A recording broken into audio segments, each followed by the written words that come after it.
So is that your real name, or did you make that up to go with your doodles? No, it is. Jon is my real name. Oh, Burgerman, yeah. No, of course that's real. Who would ever come up with such a ridiculous name? It's fun now, but it wasn't when I was at school. It is my real name. People ask me that a lot, actually.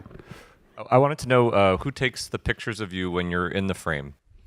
Oh, well, sometimes they're on the selfie thing, and sometimes it's my poor put-upon wife, or sometimes it's just someone that happens to be there. But invest in a good selfie stick. I don't actually use a selfie stick, but it's an option. My wife took the pictures of me getting shot at all the subway things, which I think she delighted in a little too much. Jon, hi, over here. Hello. Hello. Sorry. How's it? Have you always been so open to doing this, and was it something you had to cultivate? Like, it takes a lot of guts to talk to people sometimes. And Oh, you mean the lecture thing? Well, no, not this. I mean, it's like the box outside and being interactive with people. Oh yeah, I mean, it's not something I want to do all like every day or anything. But I think you have an idea. The worst thing in the world is having an idea and then not doing it. So once you have the idea, you're like, oh, I know it would be good, but I kind of don't. I don't really want to stand outside all day and But then it's exciting as well. You're like, So yeah, I have to build myself up to do it. But I think of it in terms of a performance, and then I'm presenting a version of myself that's a little bit more brave than the real Jon.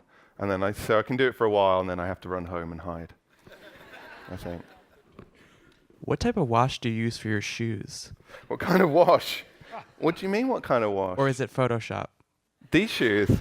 Oh, They're so these are clean. they're a bit shiny and they're relatively new, so that's why New York hasn't destroyed them yet. But no kind of wash. Just the gentle dirt of New York actually has created a protective coating from other dirt.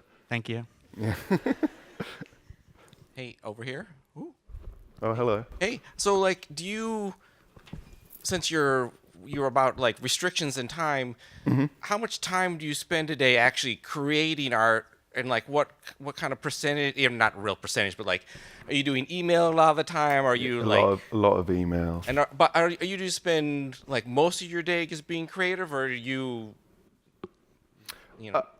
If it's a good day, then yeah, maybe I'll spend most of the day drawing and painting. But actually, yeah, a lot of the time is spent emailing and sort of organizing stuff for projects and things. And it's sad in a way that the creative aspect often gets squeezed to the very end. Like, I've done all that stuff, now I'll actually get down to drawing or painting and whatnot. But in my studio, there's a dividing wall, which you can see here. So the other side of that colorful wall is my computer and desk and stuff. So what I do is physically remove myself from that area, and then when I'm in this zone, painting zone, or creativity zone, then I'm away, and it's good not to have that distraction. I do sometimes find myself checking my email on my phone when I'm in this section of the room, which is ridiculous because the computer is less than 10 seconds walk away.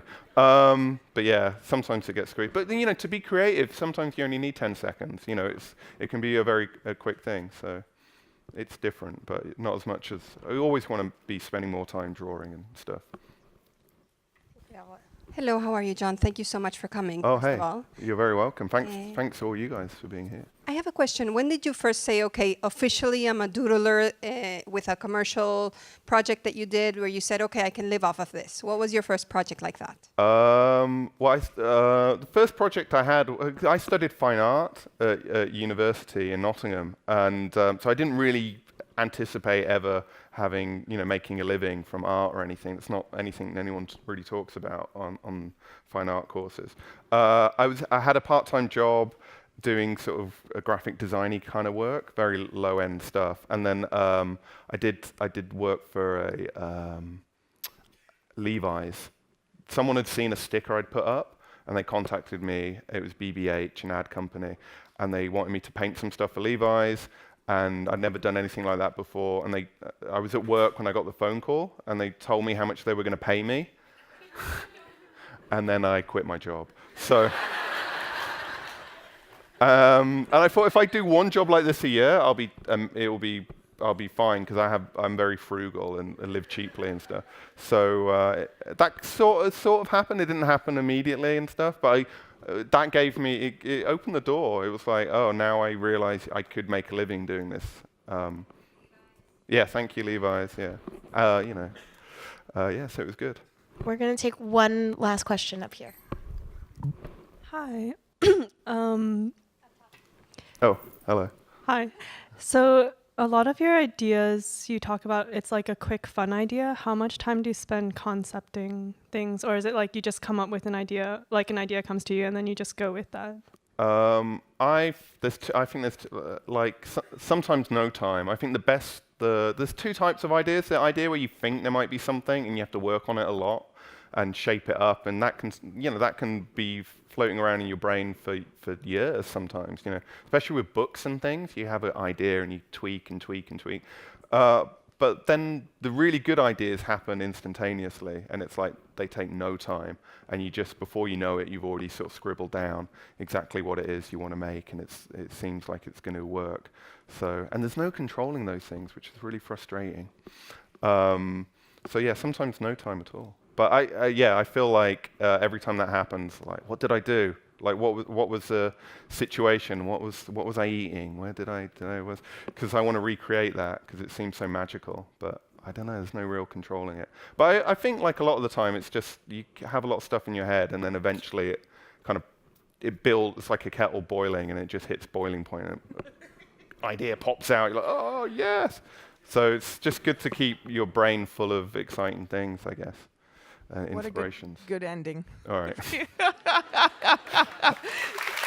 Thanks. Thank you very much for having me. Thanks.